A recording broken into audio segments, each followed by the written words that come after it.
প্রতিটা ময়না পাখির হক আছে আপনার ওপরে। এখন আপনার সময় কমে গেছে, কিন্তু আপনার ময়না পাখির সময় কিন্তু রয়ে গেছে।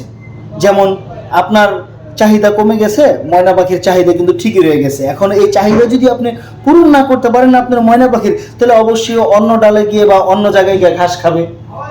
তো ময়না পাখির হকের কথা চিন্তা করে এবং হক পূরণ করা কিন্তু সুন্নত। এই হক যদি আপনি পূরণ না করেন, ওনাদের দিকে যদি আপনি ওইভাবে খেয়াল না করেন, তাহলে কিন্তু আপনি এটার হিসাবও দিতে হবে।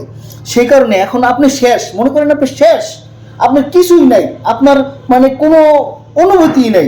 এখন ওনার অনুভূতি তো রয়ে গেছে, ওনার অনুভূতির এটা কি আপনার মিটাতে হবে না?